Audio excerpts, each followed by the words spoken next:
Assalamualaikum. Halo teman-teman, welcome back to my channel. Teman-teman apa kabar? Semoga semua dalam keadaan sehat dan selalu dalam lindungan Allah. Amin. Gak kerasa tahun 2021 ini sebentar lagi akan meninggalkan kita. Banyak pelajaran yang dapat diambil mengenai kehidupan, salah satunya adalah mengenai keuangan. Teman-teman pasti juga banyak belajar di tahun ini kan? Apa teman-teman sudah siap untuk menjadi lebih baik di tahun 2022? Tentunya dalam segi keuangan ya. Semoga kita bisa belajar dari kesalahan tahun ini, berusaha lebih keras lagi, dan pastinya ingin lebih baik dari segi apapun di tahun depan. Tetap optimis, insya Allah kita bisa mewujudkan target keuangan kita di tahun 2022, supaya nggak cuma jadi wacana aja ya. Di video kali ini aku akan membuat financial goals di mana aku memiliki 7 target yang ingin aku capai. Mau tahu target apa aja? Tonton videonya sampai habis ya teman-teman, jangan di skip-skip. Membuat financial goals ini penting banget ya, agar keuangan kita di tahun depan lebih tertata. Financial goals dibuat untuk mempermudah tujuan keuangan kita selama setahun ke depan.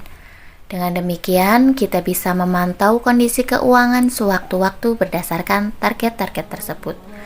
Jika teman-teman belum memiliki gambaran mengenai target keuangan tahun depan, silahkan aja ikutin poin-poin target yang akan aku buat ini sebagai referensi. Nah, untuk target yang pertama adalah membuat perencanaan keuangan. Jika sebelumnya nggak terbiasa membuat perencanaan keuangan, sekarang waktunya untuk memulai membuatnya. Mulai dengan membuat budgeting setiap bulan, kemudian melacak pengeluaran harian. Di sini aku membuat budget tracking untuk melacak pengeluaran per 2 minggu atau 2 kali dalam 1 bulan, agar aku bisa mengetahui bagaimana aku mengelola keuangan. Sudah sesuaikah dengan budgeting atau malah keluar dari jalur yang nggak benar? Dan yang gak kalah penting juga adalah evaluasi pengeluaran di akhir bulan ya teman-teman. Nah, yang kedua adalah tidak ada pola hidup konsumtif. Jika dibiarkan begitu saja, pola hidup konsumtif bisa mengganggu dan cenderung membahayakan kondisi finansial. Makanya di poin ini aku akan berusaha membeli barang sesuai kebutuhan aja ya. Berusaha menahan keinginan yang memang belum begitu penting, dan aku harap bisa juga membedakan antara kebutuhan dan keinginan, sehingga aku bisa menghindari membeli barang atau hal yang sebenarnya nggak dibutuhkan dan mengubah pola hidup konsumtif jadi lebih efektif. Target yang ketiga adalah rumah. Karena aku hidup sebagai pendatang di kota orang, dan saat ini aku belum mempunyai rumah, jadi masih berusaha menabung untuk memiliki rumah ya teman-teman.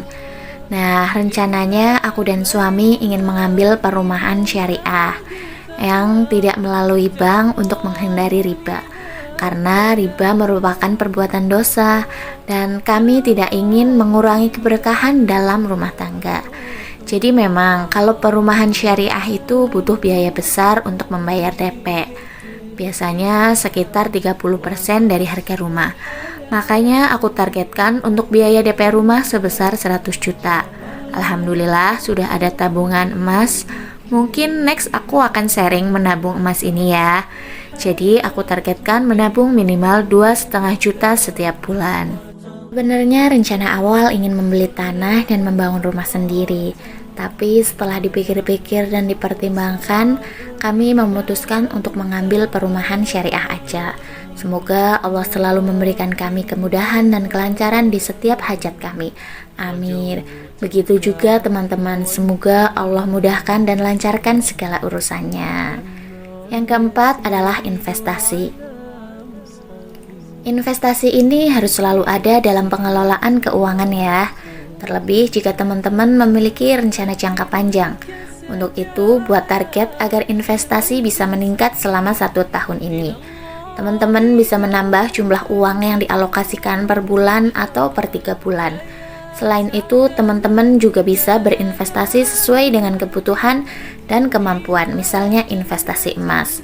Untuk investasi ini aku targetkan minimal 100.000 per bulan dan minimal membeli emas seberat 1 gram. Emas sudah menjadi primadona investasi sejak zaman dulu karena nilainya yang cenderung mengalami kenaikan dan tetap tahan terhadap inflasi. Oh iya, terima kasih buat teman-teman yang udah klik video ini. Semoga bisa memberikan manfaat. Terima kasih juga buat teman-teman yang udah selalu support channel aku dengan menonton video aku, share video aku, dan juga memberikan komentar yang positif. Aku ucapkan jazakumullah khair, hanya Allah lah yang mampu membalas kebaikan teman-teman semua. Dan untuk yang baru berkunjung ke channel aku ucapkan selamat datang, salam kenal dari aku Ummu Rara. Aku seorang ibu rumah tangga dengan 1 orang anak. Jika teman-teman suka dengan video aku, teman-teman jangan lupa like, komen, dan subscribe, lalu nyalakan loncengnya agar teman-teman gak ketinggalan notifikasi video terbaru aku. Lanjut, untuk target yang kelima adalah dana darurat. Kita nggak tahu ya apa yang akan terjadi nanti, maka dana darurat menjadi sangat penting untuk dimiliki. Adanya musibah seperti kecelakaan, PHK, dan lain sebagainya membutuhkan uang pada saat itu juga. Untuk menghindari pinjaman uang saat hal yang tidak menyenangkan ini menimpa, kita perlu menyisihkan gaji ke dalam dana darurat. Untuk dana darurat ini aku targetkan minimal menabung 100.000 setiap bulan. Dan aku akan usahakan dana darurat ini nggak terpakai untuk hal yang nggak penting ya teman-teman. Karena idealnya kita harus memiliki tabungan dana darurat ini 6 kali sampai 10 kali pengeluaran per bulan. Agar dana darurat yang kita miliki bisa dikatakan aman ya. Nah teman-teman gimana nih?